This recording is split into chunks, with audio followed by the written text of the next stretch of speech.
ఇవాల్టి చర్చలో మనతో పాటు జాయిన్ అవుతున్నారు బీఆర్ఎస్ సీనియర్ నాయకులు మాజీ ఎమ్మెల్యే పద్మా దేవేందర్ రెడ్డి గారు మనతో పాటు ఉన్నారు. నమస్తే మేడం. అలాగే మనతో పాటు రాజకీయ విశ్లేషకులు శ్రీశైల్ రెడ్డి గారు ఉన్నారు. ముందుగా పద్మా దేవేందర్ రెడ్డి గారు అనేక కీలకమైన అంశాలు ఉన్నాయి. అన్నిటికంటే ముఖ్యంగా జల బీభత్సం సృష్టిస్తోంది. భారీ వర్షాలతో అనేక ప్రాంతాలు కూడా అతలాకుతలమైన పరిస్థితి. మెదక్ జిల్లాలో అన్నిటికంటే ఎక్కువ ప్రభావం కూడా కనిపిస్తుంది గతంలో ఎప్పుడూ లేని విధంగా. ఎందుకోసం ఇంత భారీ వర్షాల నేపథ్యంలో ప్రభుత్వ వ్యవస్థ ఇంత విఫలమైందంటే ఏం చెప్పాల్సిన అవసరం?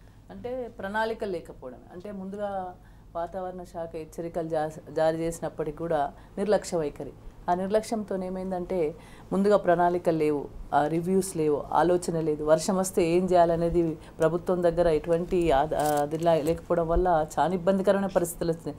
చూస్తే చాలా బాధేస్తుంది. మెదక్కు ఏ చెరువు వైపు చూసినా ఎక్కడి నుండి నీళ్ళు వస్తే ఏ చెరువు గండి పడుతుంది, ఏ రోడ్డు దిగిపోతుంది, అలాంటి పరిస్థితులు. అదేవిధంగా ప్రాణ నష్టం జరిగింది, ఆస్తి నష్టం జరిగింది. పంటలన్నీ కూడా ఉన్నటి వరకు యూరియాతోని ఒక్కొక్క బస్తా 4 గంటలకు లేచి తెచ్చుకున్న రైతు ఆ యూరియా వేసుకొని పంటను పండించుకుందాం అనుకునే సమయంలో పెద్ద దెబ్బ పడింది. వాళ్ళకు కూడా చాలా పంట నష్టం కూడా జరిగింది.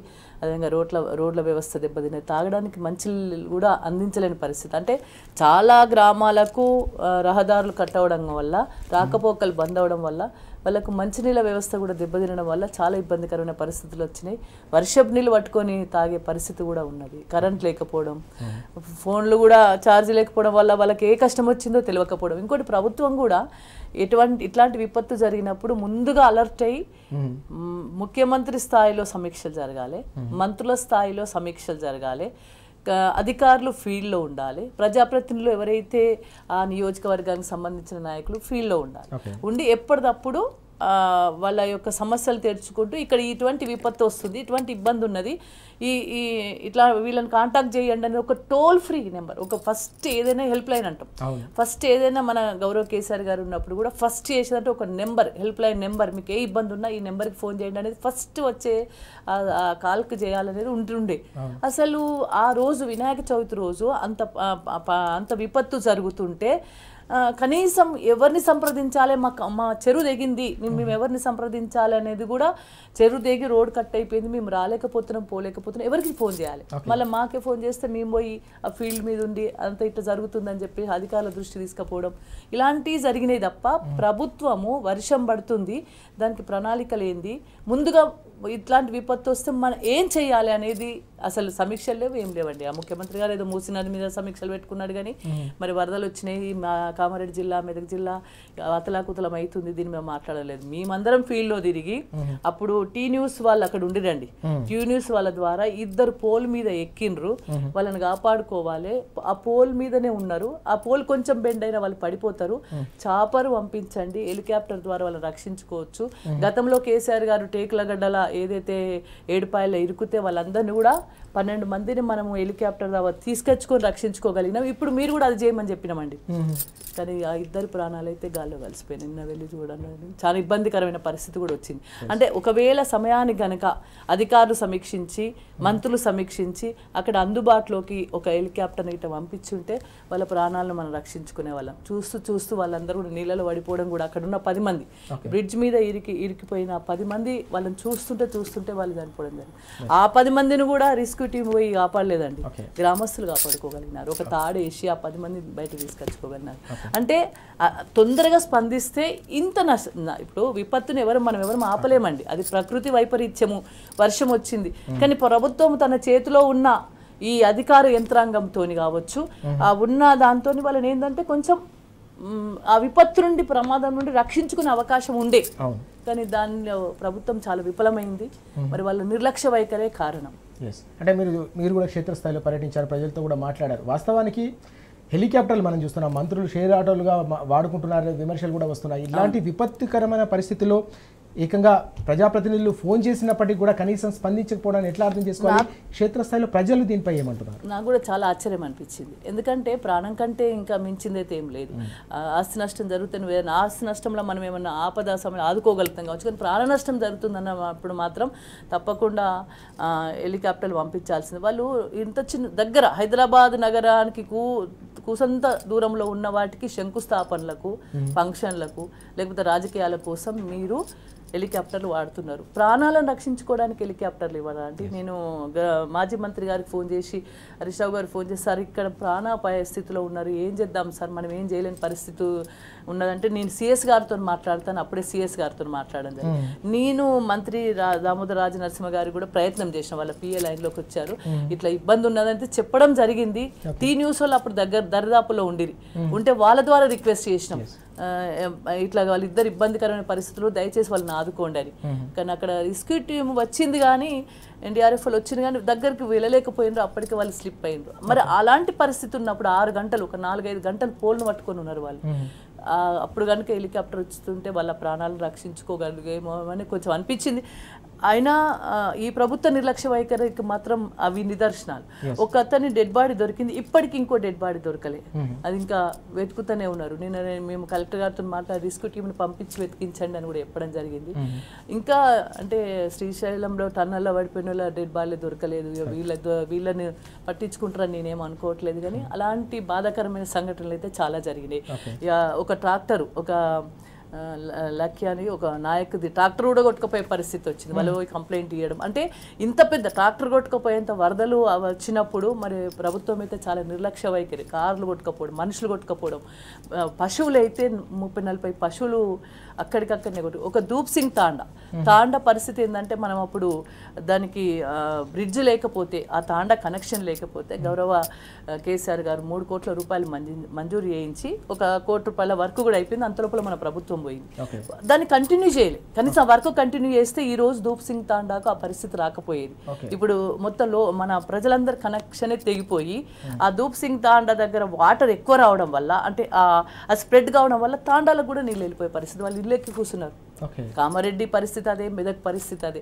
ఇంత విపత్తు జరుగుతుంటే అక్కడ నాకు ప్రజాప్రతినిధులు, మంత్రులు తెల్లారి పండుగంతా అయిపోయి అందరికి ఉంటుంది పాపం ప్రజలకు కొన్ని ఇంకా బేతోల్ తిమ్మాయిపల్లోళ్ళు, బేతోల్ వాసులు తిమ్మాయిపల్లోళ్ళు బేతోలోళ్ళకి వినాయక చవితికి పండుగకు మట్టి వినాయకులను తీసుకుపోయి ఇస్తారు, ఇంటింటికి ఇచ్చారు. వాళ్ళకి మట్టి వినాయకులు కూడా దొరకలేదు, 2 ఊర్ల చెరువు తెగిపోయి పండుగ కూడా చేసుకోలేని పరిస్థితి వచ్చింది. అంటే ఇక్కడ వీళ్ళందరేమో పండుగలు చేసుకొని మూసీ నదుల మీద సమీక్షలు చేసుకొని ఏమన్నా చేసిండ్రేమో కానీ పాపం ఊర్లలో ప్రజలు పండుగ కూడా చేసుకోలేని పరిస్థితి ఉన్నప్పుడు కనీసం పండుగ మళ్ళీ తెల్లారి చేసుకుందాం కానీ ఆ పరిస్థితిని వీళ్ళు సమీక్షించి అలాంటి పరిస్థితి రాకుండా ఉండడం కోసం వాళ్ళ 2 ఊర్ల చెరువు కట్ట దిగిపోయింది, వాళ్ళకి ఏం చేయాలనే ఆలోచన కూడా ఈ మంత్రులకు మేము పోయి పర్యటించిన తర్వాత నిన్న వాళ్ళు వచ్చి తూతు మంత్రంగా అన్ని తిరిగిపోయింది. మళ్ళీ పోనీ అక్కడ డెడ్ బాడీ చనిపోయిన వాళ్ళ దగ్గరికి పోయి పరామర్శించడం కూడా పరామర్శించాలి. వాళ్ళకి నష్టపరిహారం అడిగినాం, పంట నష్టపరిహారం మీరు కనీసం నిధులు కేటాయించిండ్రు అన్నాం, రోడ్లు మరమ్మతులు చేయించండి, కరెంటు ముందు మెయిన్గా కరెంటు చాలా ఇబ్బందిగా ఉంది, కరెంటు పునరుద్ధరించండి, మంచినీళ్ళ వ్యవస్థ మీరు రిస్క్ టీమ్స్ ఉన్నాయి కదా వాటితోనే నీళ్ళలోకి వెళ్ళి మంచినీళ్ళు ఇచ్చేస్తే అయిపోతుంది, వర్షపు నీళ్ళు పట్టుకొని తాగే పరిస్థితి వచ్చింది. చాలా దారుణంగానైతే పరిస్థితి ఉంది. ఎప్పుడు కూడా మేము కనివిని ఎరగని రీతిలో ప్రకృతి వైపరీత్యం ఉంది. దానికి తగ్గట్టుగా ప్రణాళికలు సరిగా ఉంటే, ప్రభుత్వం కనుక పట్టించుకుని ఉంటే, ముందు ఆలోచన ఉంటే, కేసీఆర్ గారు నిజంగా కూడా చాలా గొప్ప వ్యక్తి కేసీఆర్ గారు. వారున్న సమయంలో 4 రోజుల ముందుగానే ఇది వస్తే ఇది ఎట్లా చేయవచ్చు, దానికి ముందుగా అంటే ఆల్ సైడ్స్ మొత్తం దాని చుట్టుపక్కల ఉన్న ఇష్యూస్ అన్నిటిని కూడా రేజ్ చేసి ఇది వస్తే ఇట్లా చేద్దాం, ఇది వస్తే ఇట్లా చేద్దాం, ముందు చాలా ప్రణాళికలతో ఉంటుండే. అదైతే నిజంగా వీళ్ళకైతే నిర్లక్ష్య వైఖరి, వస్తే చూసుకుందాం తీ అనే లెవెల్లో ఉంది తప్ప ప్రజలతోని మమేకమై పనిచేసే ప్రభుత్వం లాగా మాత్రం కనిపించట్లేదు. ఎస్, మనం చూస్తున్నాం పద్మ గారు చాలా స్పష్టంగా చెప్తున్నారు. ప్రభుత్వ వ్యవస్థ వైఫల్యం కావడంతో పూర్తిగా విపత్తు వేళ తెలంగాణకు సంబంధించిన ప్రజలు, అన్నిటికంటే ముఖ్యంగా మెదక్ అలాగే కామారెడ్డికి సంబంధించిన ప్రజలు పూర్తిగా అవస్థల్లో మునిగి తేలుతున్న పరిస్థితి. ఆస్తి నష్టంతో పాటు ప్రాణ నష్టం జరగడం అనేది అత్యంత బాధాకరమని పద్మ గారు చెప్తున్నారు. స్పష్టంగా హెలికాప్టర్లు కనుక సమయంలో పంపించి ఉంటే వారి ప్రాణాలు కాపాడే వాళ్ళం, ఆ ప్రాణాలు పోవడానికి ప్రధానంగా బాధ్యులు పూర్తిగా ప్రభుత్వం అని కూడా స్పష్టంగా తెలియజేస్తున్న సందర్భం కనిపిస్తుంది. గతంలో కేసీఆర్ గారి హయాంలో ఉన్నప్పుడు ఇలాంటి విపత్తుల సమయంలో పూర్తి స్థాయిలో ఒక ప్రణాళికాబద్ధంగా ప్రభుత్వ వ్యవస్థ పనిచేసింది కాబట్టి ప్రజలకు చేదోడు వాదోడుగా నిలవగలిగినాం. కానీ ఈ ప్రభుత్వంలో ఆ చిత్తశుద్ధి, ఆ సోయి కనిపించకపోవడం వల్లే ప్రజలు అవస్థల పాలవుతున్నారని కూడా పద్మ గారు చాలా స్పష్టంగా చెప్తా ఉన్నారు. శ్రీశైల్ రెడ్డి గారు ఇంతకుముందు పద్మ గారు చెప్పినట్టుగా పూర్తిగా ప్రజల జీవితాలన్నీ కూడా ప్రభుత్వ వ్యవస్థ వైఫల్యం వల్ల చిన్నాభిన్నమైన సందర్భం మెదక్లో కావచ్చు, కామారెడ్డిలో కావచ్చు, అనేక ప్రాంతాల్లో కూడా కనిపిస్తుంది. వాస్తవానికి ఇంత భారీ స్థాయిలో వర్షాలు పడతాయనే ఒక అంచనా, ఉన్నప్పటికీ కూడా ప్రభుత్వం ఇంత దారుణంగా విఫలం కావడానికి ప్రధానంగా కారణాలు ఏమని భావించాల్సిన అవసరం కనిపిస్తోంది. మరో 3 రోజుల పాటు కూడా భారీ వర్షాలు పడే అవకాశం ఉందని అంచనాలు కూడా వస్తూ ఉన్నాయి. వాతావరణ శాఖ కూడా హెచ్చరిస్తున్న సందర్భం. ఇందుకోసం ఇంత దారుణమైన పరిస్థితి క్షేత్రస్థాయిలో కనిపిస్తోందంటే ఏం చెప్తారు? రాజు గారు, ముందుగా మీకు నమస్తే. మేడం నమస్తే. ప్రేక్షకులందరికీ కూడా నమస్తే. ఇది ఇంతక మేడం చెప్పినట్టుగా ప్రకృతి వైపరీత్యం. 50 ఏండ్లలో ఎప్పుడూ లేనంత వాన పడింది. దాన్ని ఎవరు ఏం చేయలేం. కానీ ప్రభుత్వ వైపరీత్యాన్ని మనము క్షమించలేం. ప్రకృతి ప్రకోపాలు అవన్నీ కూడా జరుగుతూ ఉంటాయి. కానీ దాన్ని మన రెడీనెస్ ఏంది అనేది చాలా ముఖ్యం. ఈరోజు ఈ ప్రభుత్వం ప్రయారిటీస్, వాటి ప్రాధాన్యాలు ఏందనేది మనం చూస్తే వాళ్ళు పూర్తిగా ఇంకా నయం. నేను ఇంకా ఈ వానలు ఈ క్లౌడ్ బస్ట్ కారణం గత పాలన అని ఇంకేవాడు అనలా. ఈ గవర్నమెంట్లు ఉన్నాడు అంటాడేమో కూడా తెలియదు. సో అంత దివాళాకోర్ రాజకీయం నడుస్తున్నది రాష్ట్రంలో.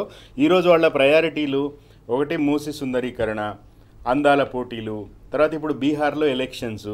బీహార్ ఎలక్షన్స్కి ఈడేదో గొప్ప ఘనత సాధించాడు 2 ఏళ్లలో అని చెప్పి తెలంగాణ మోడల్ బాగుండాలని చెప్పి మహారాష్ట్ర హర్యానాలో బొక్కబొర్ల పడ్డట్ట ఇప్పుడు మహారాష్ట్ర బీహార్ ప్రచారానికి కూడా పోయిండు. బీహార్ ప్రచారానికి హెలికాప్టరు అక్కడ బిజీగా ఉన్నందువల్ల ఇక్కడ సమయానికి అందలేకపోయిందనే ఒక వార్తలు కూడా వస్తున్నాయి.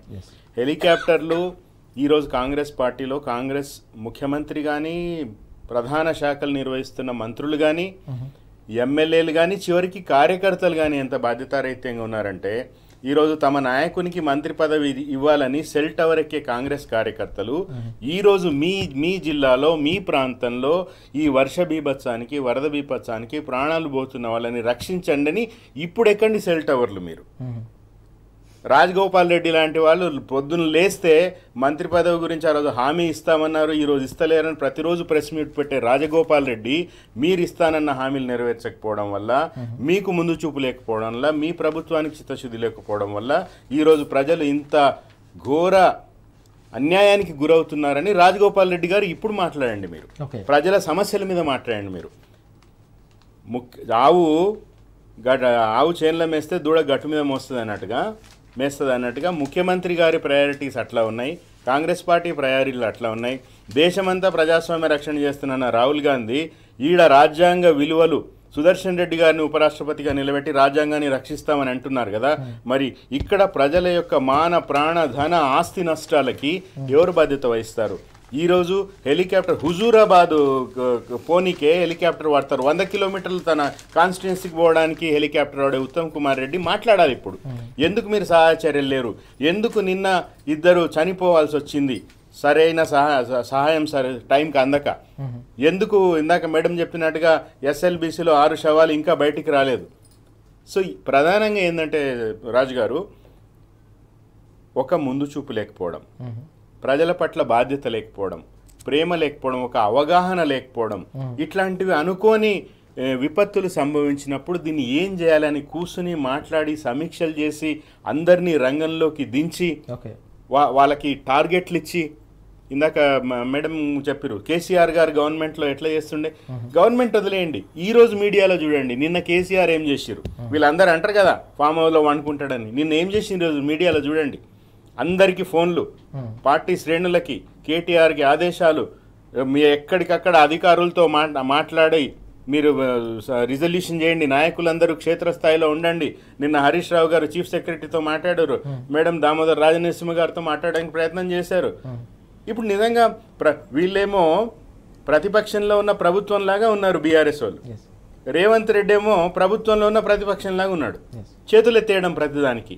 సో కాబట్టి ఈరోజు ప్రజలు కూడా గమనించాల్సింది, ఈరోజు ఇంత విపత్తు ఏర్పడుతున్నప్పుడు ఒక్కటి కాదండి. ఇప్పుడు వ్యవసాయం నష్టపోయింది, రోడ్ ఇన్ఫ్రాస్ట్రక్చర్ దెబ్బతిన్నది, ప్రాణ నష్టం జరిగింది, ఆస్తి నష్టం జరిగింది, హెల్త్కి సంబంధించిన ఇష్యూస్ వస్తాయి. ఈ అన్ని అంటే ఒకటి కాదు, ఒక 10 మంత్రిత్వ శాఖలు, 10 డిపార్ట్మెంట్లు, అధికారులు అందరూ కూర్చుని 24 గంటలు ఓ కాల్ సెంటర్ పెట్టి ప్రజలు ఎక్కడెక్కడ ఏ ఇబ్బందులు గురవుతున్నారు వాళ్ళని అటెండ్ చేసి, ఎక్కడుంది ఆ దార్శనికత, ఎక్కడుంది, ఎక్కడ ఆ లీడర్షిప్ ఉంది? ముఖ్యమంత్రికి లేదు, కేబినెట్ మంత్రులకు లేదు, కాంగ్రెస్ నాయకులకు లేదు, ఎమ్మెల్యేలకు లేదు, కార్యకర్తలకు లేదు, ఎవరికి లేదు.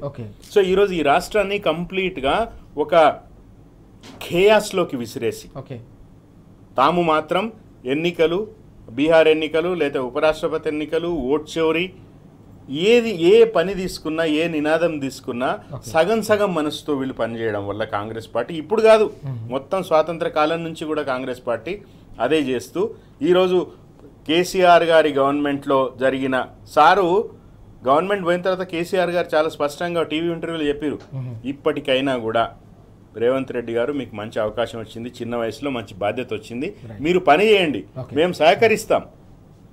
ఆయన చెప్పిండి అందరికి పార్టీ నాయకులకు, మీరు ఊకే లొలి పెట్టకుండా వాళ్ళకి టైం ఇవ్వండి, 6 నెలలు టైం ఇవ్వండి అని.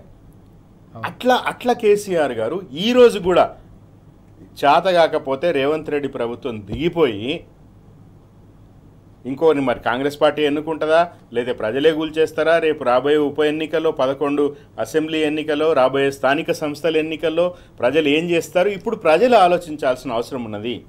అందరికంటే కూడా ప్రజలు ఈరోజు కళ్ళు తెరవాలే. పొరపాటు జరిగింది, కాంగ్రెస్ పార్టీ ఇచ్చిన ఒక విషపూరితమైన ఒక జోలపాటకి మత్తులో జోగిన ప్రజలు, నేను చాలా తీవ్ర పదజాలం వాడుతున్నా రాజుగారు, ఎందుకంటే బాధేస్తున్నది. ఎట్లాంటి తెలంగాణ ఎట్లయిపోయినది ఈరోజు చూడండి. ఇంత దారుణమైన పరిస్థితి తెలంగాణకి ఏర్పడితే 2 జాతీయ పార్టీలు అసలు పట్టించుకోవడం లేదు. సో కేంద్ర మంత్రులకి 2 కేంద్ర మంత్రులు, 8 మంది బీజేపీ ఎంపీలు, 8 మంది కాంగ్రెస్ ఎంపీలు, పోండి మీరు కూర్చోండి, ఢిల్లీలో కూర్చోండి, మరి ఏం తీసుకొస్తారు, నష్టపరిహారం ఏమిస్తారు, కేంద్ర బృందాలు వస్తాయా, రాష్ట్ర బృందాలు వస్తాయా? గతంలో కేంద్ర బృందాల కోసం వెయిట్ చేయొద్దు, మనమే ఇద్దాము, వాడు ఎప్పుడు రావాలి, ఈ లోపల జనాలు ఇబ్బంది పడతారని కేసీఆర్ గారు మన భూపాలపల్లిలో వరదలు వచ్చినప్పుడు కానీ ప్రతి సందర్భంలో పంట నష్టానికి సంబంధించి కేంద్ర బృందాల కోసము వెయిట్ చేయకుండా కేసీఆర్ గారు ఇచ్చారు. మరి ఇప్పుడు కేంద్రం ఇస్తారా, రాష్ట్రం ఇస్తుందా? మీరు రాజకీయాలకు కేటీఆర్ నువ్వు కేంద్రంలో ఉన్నారా, రాష్ట్రంలో ఉన్నావా, మీ మద్దతు మాకెందుకని కిషన్ రెడ్డి అంటారు. మరి ఇప్పుడు కేంద్రంలో ఓడు కేంద్రంలో ఉన్నాడు, ఓడు రాష్ట్రంలో ఉన్నారు, ఏం చేస్తున్నారు మీరు? ఇప్పుడు ఇమ్మీడియట్గా మీరు 16 మంది ఎంపీలు మీరు ఢిల్లీలో కూర్చోండి, గ్రౌండ్కి సహాయం తీసుకురండి, ప్రజల్ని ఆదుకోండి. ఇది వదిలేసి మీరు రాజకీయాలు డ్రామాలు ఆడుతుంటే ప్రజలు దయచేసి మీరు గమనించండి, ఇప్పటికి జరిగిన నష్టం చాలు. ఈ 2 సంవత్సరాల్లో 100 సంవత్సరాలు వెనుకకు పోయింది తెలంగాణ. ఇది ఇంకా ఇట్లా సాగడానికి ఏమాత్రం వీలు లేదు. సీతారామరాజు గారు, మనం చూస్తా ఉన్నాం ఎట్లుండే తెలంగాణ ఎట్లయిపోయిందనే ఆందోళన తెలంగాణ వ్యాప్తంగా రైతాంగంలో అలాగే రాష్ట్ర ప్రజల్లో వ్యక్తమవుతుందనే అంశాన్ని శ్రీశైల్ రెడ్డి గారు చాలా స్పష్టంగా చెప్తా ఉన్నారు. పూర్తిగా ఢిల్లీ పార్టీలు, 2 ఢిల్లీ పార్టీల వైఫల్యం వల్ల తెలంగాణ పూర్తిగా అతలాకుతలమవుతుంది. భారీ విపత్తుల సమయంలో కూడా ప్రభుత్వం పూర్తిగా చేతగాని ప్రభుత్వం చేతులు ఎత్తేయడం వల్లే పూర్తిగా ప్రజలు అవస్థలు పడుతున్నారని కూడా స్పష్టంగా చెప్తున్న సందర్భం మనం చూస్తున్నాం. పద్మదేవేందర్ రెడ్డి గారు, ఇక్కడ ఈ 2 రోజుల పాటు భారీ వర్షాల నేపథ్యంలో ప్రభుత్వ ప్రాధాన్యతలపై కూడా చర్చ జరిగిన సందర్భం మనం చూసాం. ఓవైపు ప్రజలంతా కూడా అవస్థలు పడుతూ ఉంటే, వరదలు వర్షాలతో ప్రజలు ముంచెత్తుతూ ఉంటే, ప్రజలంతా కూడా ఇబ్బందులు పడుతూ ఉంటే, మరోవైపు ప్రభుత్వం అలాగే ముఖ్యమంత్రి నిర్వహించిన సమీక్షలపై కూడా పెద్ద ఎత్తున విమర్శలు వ్యక్తమైన సందర్భం కూడా కనిపించింది. ఓవైపు సినిమా వాళ్ళతో మీటింగ్లు కావచ్చు, దాని తర్వాత జరిగిన ఒలింపిక్స్కు సంబంధించిన అంశం కావచ్చు, మూసీకి సంబంధించిన సుందరీకరణపై జరిగిన సమీక్షపై కూడా పెద్ద ఎత్తున విమర్శలు వ్యక్తమైన సందర్భం. ఎట్లా చూడాలి ఈ ప్రాధాన్యతలను, ఎట్లా అర్థం చేసుకోవాలి? అంటే వాళ్ళ ప్రాధాన్యతలు వేరు అనేది స్పష్టంగా ప్రజలకు అర్థమైంది, అందరికి కూడా అర్థమైపోయింది. ఎందుకంటే ఒక ఇష్యూ వస్తున్నప్పుడు, ఒక వాతావరణ శాఖ హెచ్చరికలు జారీ చేసి వర్ష పరిస్థితులు ఎక్కువగా ఉన్నాయి కాబట్టి ప్రజలందరూ అప్రమత్తంగా ఉండాలని ఏదో ఒక జరిగినప్పుడు ఇమ్మీడియట్గా స్పందించాల్సింది ముఖ్యమంత్రి గారు, ప్రభుత్వం యంత్రాంగం అంతా కదలాలి. ముఖ్యమంత్రి గారు ఒకవేళ ఆ వర్షం కనుక ఎక్కువ వస్తే ప్రజలు ఇబ్బంది ఎదుర్కొంటారు కాబట్టి దాని మీద సమీక్ష జరపాలి. తర్వాత మంత్రులు జిల్లాలకు వెళ్ళి ఇన్ఛార్జ్ మినిస్టర్లు అక్కడ సమీక్షలు జరపాలి. కలెక్టర్లు అధికారులను అప్రమత్తం చేయాలి, అధికారులు ప్రజలను అప్రమత్తం చేయాలి. ఎంపీడీఓలు, ఎంఆర్ఓలు, సెక్రటరీస్ అందరూ, విలేజ్ సెక్రటరీస్ ప్రజలను అప్రమత్తం చేయాలి. ఆ ప్రజలకు ఇట్లాంటి పరిస్థితి వస్తుంది, జాగ్రత్తగా ఉండండి. ఏది జరగలేదు. ఏం జరిగింది? ప్రజాపాలన, ప్రజలకు సంబంధించిన పాలన, మేము ప్రజల కోసం వచ్చినాము, 6 గ్యారంటీలు ఇస్తాం, 420 హామీలు ఇస్తామని చెప్పి హామీలకే పరిమితమైన ముఖ్యమంత్రికి ప్రయారిటీస్ వేరే ఉన్నాయి, మంత్రుల ప్రయారిటీస్ వేరే ఉన్నాయి. శృతి లేదు, ఆర్థిక వ్యవస్థ మీద అవగాహన లేదు, ఆదాయ వ్యయాల మీద అవగాహన లేదు. అలాంటి ముఖ్యమంత్రి ప్రయారిటీస్ వేరే ఉండకపోతే ఎట్లుంటాయి? ఆ ప్రయారిటీస్ మీద ఆయనకు ప్రజలకు వచ్చే ముప్పు కనవలేదు. కానీ ఈ మూసీ నది మీద రివ్యూస్ పెట్టుకుంటే ఆ ప్రయారిటీస్ వేరు. ఆ 1,50,000 కోట్లు, 2 లక్షల కోట్లు, వాటి మీద ఏంది కథ కార్ఖానా, వాటి మీదనే ఉన్నాడు ఆయన. అదేవిధంగా స్పోర్ట్స్కి సంబంధించిన రివ్యూ, ఇప్పుడు ఆటల పోటీలు పెట్టుకునే సందర్భమా, స్పోర్ట్స్ పెట్టే సందర్భమా? ముప్పు వస్తుంది, వరద వస్తుంది, అతలాకుతలం అవుతున్నాయి, జిల్లాలు అతలాకుతలం అవుతుంటాయి. ఇలాంటి పరిస్థితి ప్రజలు ఇబ్బంది పడుతుంటే వాళ్ళకు మొన్నటిదాకానే అందాల పోటీలు పెట్టిండ్రు, తర్వాత నిన్ననేమో మూసీ నది మీద రివ్యూ పెడతాడు, తర్వాత స్పోర్ట్స్ మీద రివ్యూ పెట్టుకుంటారు. ఆ తర్వాత ఇప్పుడు ఎవరి మంత్రుల శాఖ వాళ్ళకు ఉంది. ఆ మంత్రులకు అప్పచెప్పేసి వాళ్ళు రివ్యూ పెట్టుకున్నాక అక్కడున్న రిజల్ట్ను బట్టి ముఖ్యమంత్రి దగ్గర రావాలి. కానీ ముఖ్యమంత్రి విద్యాశాఖ తన దగ్గరనే ఉంటుంది, మిగతా శాఖలన్నీ తన దగ్గర పెట్టుకొని ఉన్న శాఖల మంత్రులకు కూడా స్వేచ్ఛ ఇవ్వకుండా వాళ్ళ రివ్యూస్ వాళ్ళని చేసుకొని ఇవ్వకుండా ఈయననే అన్నిటిని కూడా ముందట పెట్టుకొని రివ్యూస్ చేసి ప్రజాపాలన అంటే ప్రజలను సంబంధించిన ఇష్యూస్ పక్కన పెట్టి ఓన్లీ వాళ్ళకి ఆదాయ వ్యయాల గురించి అంటే వాళ్ళకి వచ్చే ప్రయారిటీస్ గురించి వాళ్ళకి ఎక్కడ ఏమొస్తుంది అనే దాన్ని ఆలోచిస్తారు తప్ప ఏ శాఖ మంత్రి ఆ శాఖ లెవెల్ల, ముఖ్యమంత్రి గారు ఈ లెవెల్ల. అంటే శృతి లేదు వాళ్ళకు, ఒకరికొకరు శృతి లేదు. మంత్రులకు ఏదైనా సరే శృతి లేని ప్రభుత్వం అయితే మంచిగా ఉంటుందని మేము భావించడం లేదు. కాబట్టి ప్రయారిటీస్ వేరు. ఒకటేమో ఆ ఫార్మా కంపెనీ తెచ్చి లగచర్ల అక్కడ ఇబ్బంది పెట్టింది, ఇప్పుడేమో మూసినది అని చెప్పేసి. అంటే వీళ్ళ ప్రయారిటీస్ లేదంటే ఎలక్షన్, లేదంటే ఢిల్లీకి 50-60 సార్లు ఢిల్లీకి పోయించిండు, సాధించింది ఏం లేదు. ఇంకో పెద్ద విషయం ఏంటంటే వీళ్ళకి శృతి లేదని చెప్పడానికి మీనాక్షి నటరాజన్ ఉంటుంది, ఈయన ముఖ్యమంత్రి, ఆడ మంత్రులు ఉంటారు. ముఖ్యమంత్రి ఏమో ఈ పరిపాలన చేస్తా అంటాడు, మీనాక్షి నటరాజన్ ఏమో పాదయాత్ర చేస్తుంది. పాదయాత్ర సమస్యలు తెలుసుకొని ఏం చేస్తుంది? ప్రజల సమస్యలు తెచ్చుకోవాల్సింది గారు ముఖ్యమంత్రి గారు. అంటే ముఖ్యమంత్రికి అధిష్టానానికి కూడా వాళ్ళ అధిష్టానికి కూడా శృతి లేదు. మీనాక్షి నటరాజన్కు ముఖ్యమంత్రికి శృతి లేదు, మంత్రులకు ముఖ్యమంత్రికి శృతి లేదు. ఈ గందరగోళంను తప్పించుకోవడం కోసం ముఖ్యమంత్రి ఏదో ఒక దాని మీద రివ్యూ పెట్టినట్టు చేసి మంత్రులను కంట్రోల్ తీసుకోవాలనే ప్రయత్నం చేస్తున్నాడు. అదేవిధంగా ఈ రివ్యూస్ ప్రజల అవసరాలు వాళ్ళకి అవసరం లేదు, ఓన్లీ వాళ్ళ కలలో కూడా అనుకోలేదు అధికారంలోకి వస్తామని. కాబట్టి ఆ ముఖ్యమంత్రికి ప్రజల గురించి ఏముంటుంది, కమిట్మెంట్ ఏముంటుంది, ఏం ఇంట్రెస్ట్ ఉంటుంది? 5 ఏళ్ళ ముఖ్యమంత్రిగా ఉంటా గడుపుకొని పోతే అయిపోతా అనే లెవెల్లో ఉంది. అదేవిధంగా ఇలాంటి సమీక్షలు చేసి మూసినది సమీక్ష అనేది అది ఒక పెద్ద సబ్జెక్ట్. దాని మీద ఒక 4 రోజుల తర్వాత కూడా రివ్యూ పెట్టుకోవచ్చు. కానీ అదొకటి ప్రజలను ఇబ్బంది పెట్టే పరిస్థితులను తప్పించుకోవడం కోసం కావచ్చు, లేదంటే ప్రజల మీద పెద్ద ఇంట్రెస్ట్ లేకపోవడం కావచ్చు, అట్లాంటి ఇష్యూస్ మీద ఇంట్రెస్ట్ ఉంది ముఖ్యమంత్రి గారు. కాబట్టి మూసినది మీద పెడతాడు, స్పోర్ట్స్ మీద పెడతాడు, అందాల పోటీల మీద పెడతాడు. ప్రజాను పాలన కుంటుబడగొట్టిండు, ప్రజలనైతే ఇబ్బంది పెడుతున్నారు, ఇబ్బందికరమైన పరిస్థితులు కనబడుతుంది. అవస్థలు పాలు చేస్తున్నారు. యూరియానండి అసలు నిజంగా చెప్పాలంటే ఈ ముఖ్యమంత్రికి ఏం కనబడుతుండో, ఆ వ్యవసాయం గురించి ఏం తెలుసో నాకు అర్థం కాదు. కానీ ఒక రైతు పంట పండించుకోవాలంటే 6 కాలం కష్టపడతాడు. రైతు బంధును ఇవ్వకుండా చేసిండు.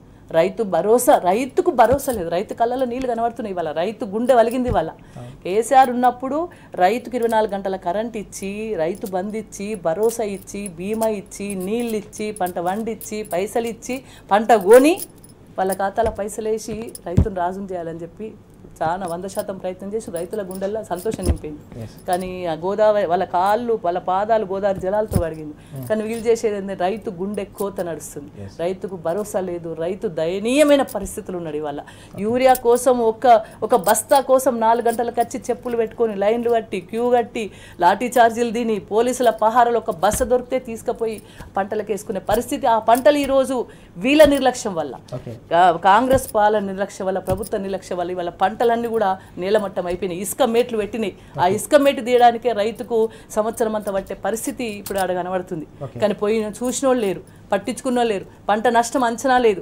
ఇప్పటి వరకు ఎంత పంట నష్టం జరిగిందో అంచనా లేదు, ఎక్కడేం నష్టం జరిగిందో ఇప్పటి వరకు రివ్యూస్ లేవు, అంచనాలు లేవు. తూతు మంత్రంగా ముఖ్యమంత్రి చెప్తున్నారు, తూతు మంత్రంగా మంత్రులు పోయి పైన తిరిగి వచ్చేస్తున్నారు. అధికారులు ఇప్పటి వరకు రెవెన్యూ అధికారులు ఊర్లలోకి వెళ్ళి అక్కడ ఏం జరిగింది, ఏ పంట ఎంత నష్టం పోయిందో ఇప్పటి వరకు కూడా అంచనా లేవు. ఇంకోటి నష్టపరిహారం మేము డిమాండ్ చేసినాం, చనిపోయిన వాళ్ళకి 25 లక్షలు ఇవ్వాలి ప్రతి కుటుంబానికని. ఆ పంటకి ఎకరానికి 25,000 ఇండ్లు ఇసుక మేట్లు పెట్టినాయి, చాలా కష్టమవుతుంది. ఇప్పటివరకు ఆ నష్టపరిహారం గురించి మరి మేము ఇంత నష్టపరిహారం చెల్లిస్తామని రైతులకు భరోసా ఇచ్చిన వాళ్ళు లేరు. ఎవరు కూడా రైతుకు భరోసా కలిగించలేరు. రైతు గుండె వలుగుతుంది, రైతు గుండె కోత నడుస్తుంది. ఇప్పుడు రైతు కళ్ళల్లో నీళ్లు కనబడుతున్నాయి. దయమైన పరిస్థితుల్లో రైతు ఉంటే ప్రభుత్వం మాత్రం నిమ్మకి నీరెత్తినట్టు మూసినది, లేకపోతే ఆట పోటీలు, లేకపోతే ఇంకేదో ప్రయారిటీస్తోని ప్రవర్తించడం అనేది చాలా దయనీయమైన పరిస్థితి. అయితే రాష్ట్ర పరిస్థితి చాలా ఇబ్బందికరమైన పరిస్థితిలో ఉంది. అందరు కేసీఆర్ని యాడ్ చేసుకుంటున్నారు.